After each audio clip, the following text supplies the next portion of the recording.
यीशु मसीह के मधुर और मीठे नाम में आज दिनांक 7 फरवरी दिन सोमवार को हम आप सबका स्वागत करते हैं। आज के दिन के लिए जो वचन है वह लिया गया है भजन संगीता की पुस्तक उसका 19 अध्याय उसका पहला पद। वचन इस प्रकार से कहता है, आकाश ईश्वर की महिमा वर्णन कर रहा है और आकाश मंडल उसकी हस्तकला को प्रकट कर रहा है। प्रभु में मेरे प्रिय लोगों, जब हम परमेश्वर के प्यार की तरफ अपनी दृष्टि को करते हैं तो हमें यह पता चलता है कि परमेश्वर की रचनाएं असीम है, उसके आश्चर्य कर्म असीम है। और जब हम उसकी रचनाओं की तरफ ध्यान देते हैं, दृष्टि करते हैं, जब उसके आश्चर्य कर्म की तरफ अपनी दृष्टि को करते हैं तो हमारा हृदय आनंद से भर जाता है। जब भी आप किसी एक सुंदर बगीचे में या फिर पार्क में घूमते हैं तो आप हरे भरे मैदान को देखते हैं, विभिन्न प्रकार के सुगंधित फूलों को देखते हैं, सूर्य की छाया को देखते हैं, पेड़ सुंदर फव्वारे को देखते हैं और आपका मन आनंदित हो जाता है क्योंकि आपने दृष्टि से उस चीज को देखा है और इसलिए आप उसके बनाने वालों को बहुत धन्यवाद देंगे। हालांकि उसी बगीचे में या उसी पार्क में अगर एक नास्तिक मनुष्य जाए तो उसके दिल में ये सारी चीजें सोचने के लिए नहीं होगी। वो ये सोचेगा कि ये विकास के सिद्धांत के अनुसार कई हजार सालों से ये बस विकसित होते आया है। उसको कोई संतुष्टि या तो फिर उसको कोई दुख नहीं होगा, ना उसको कोई प्रसन्नता होगी। और इसीलिए तो परमेश्वर के वचन पहला कुरिन्थियों उसके 2 और 14 पद में वचन इस प्रकार से कहता है, परंतु शारीरिक मनुष्य परमेश्वर के आत्मा की बातें ग्रहण नहीं करता क्योंकि वे उसकी दृष्टि में मूर्खता की बातें हैं और ना वो उन्हें जान सकता है क्योंकि उनकी जांच आत्मिक रीति से होती है। एक बार की बात है कि एक धार्मिक मनुष्य और एक नास्तिक मनुष्य एक बार रेगिस्तान की यात्रा कर रहे थे और अचानक दोनों ही रास्ता भटक गए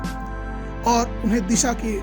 ज्ञात नहीं हुआ और कई घंटों तक, कई समयों तक वो उसी रेगिस्तान में चक्कर काटते रहे और अचानक उन्हें एक ऊंट के पद चिन्हों का पता चला और फिर वो ऊंट के पद चिन्हों को पकड़ के उस रास्ते पर चल पड़े। और जब ये ऊंट के पद चिन्ह दिखे तो जो प्रभु को विश्वास करता था, जो धार्मिक व्यक्ति था, उसने घुटने टेके और परमेश्वर से कहा, प्रभु आपका धन्यवाद हो कि आपने मार्ग दिखाया। और उसने उस नास्तिक से कहा कि देखो, जिस प्रकार से इस ऊंट के पद चिन्हों को देख के हम अपने मार्ग को पता कर रहे हैं, हमारा मार्ग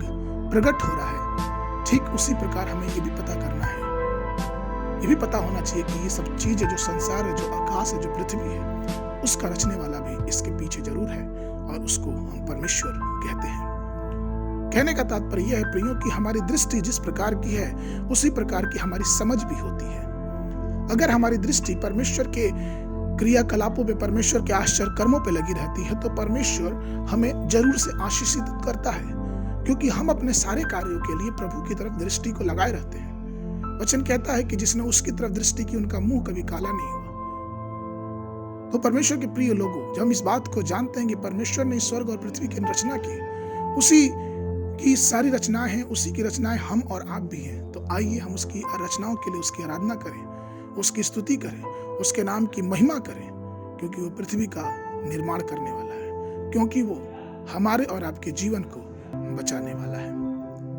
आज के मनन के लिए जो पद लिया गया वो पाया जाता है रोमियो की पुस्तक उसका पहला अध्याय उसका 20 पद। वचन इस प्रकार से कहता है, क्योंकि उसने अनदेखे गुण अर्थात उसकी सनातन सामर्थ्य और परमेश्वरत्व जगत की सृष्टि के समय से उसके कामों के द्वारा देखने में आते हैं, यहाँ तक कि वे निरुत्तर हैं। अगर आपने इस वर्ष बाइबल पढ़ना प्रारंभ किया है तो सुबह के समय लेवावस्था की पुस्तक उसका पहला, दूसरा और तीसरा अध्याय और संध्या के समय मत्ती रचित सुसमाचार उसका 24 अध्याय 1 से लेकर 28 तक। परमेश्वर आप सबको आशीषित करे।